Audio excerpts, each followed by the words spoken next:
Now to the wildfires burning in our state near Mount Rainier National Park. Level 2 or get set evacuations are in place for the Wildcat fire. The fire is 30 miles northwest of Natchez in Yakima County. The evacuation orders are for people living in the Goose Prairie and Bumping River Road areas. So far the fire has burned 6,600 acres and it's 0% contained.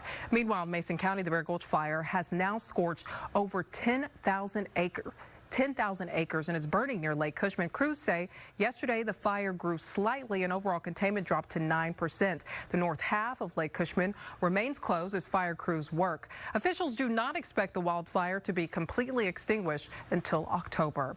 Let's turn now to meteorologist Claire Anderson. All right, well, we are going to see some higher fire levels continuing into this weekend. Now, the good news is for western Washington, we're looking at some cooler temperatures as well as a few scattered showers. But for the Cascades in central and eastern Washington, conditions will be elevated. We've got some rumbles of thunder expected into the afternoon starting this evening, Saturday, as well as for Sunday. Of course, those hot, dry conditions continue for central and eastern Washington. So new flare-ups are possible. Hopefully, we will not see any new fires, but it's really dry out there. Here's a look at the latest drought monitor from yesterday. We have been seeing high fire danger, extreme drought conditions for the North Cascades, severe drought conditions across most of the state. So just a reminder, as we get closer to the wetter season, we definitely could use the rain.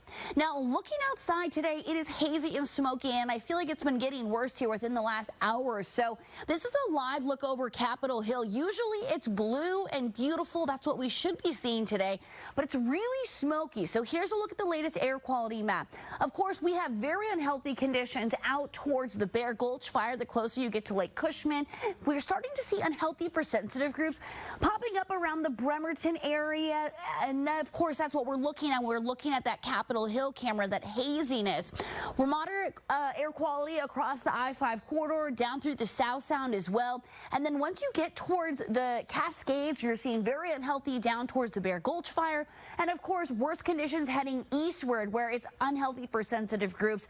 Air quality alert remains in effect through this weekend. If you have any lung issues or maybe just wanting to work out outside, I would wait because it's going to continue to be smoky. High clouds do continue through tonight. We see a few showers rolling through into late tonight, early tomorrow. Temperatures in the mid-70s this afternoon, with that smoke kind of keeping things a little cooler. Low 60s overnight with some showers early tomorrow morning. Isolated showers, rumbles of thunder are possible for Saturday, even Sunday. A little cooler into next week.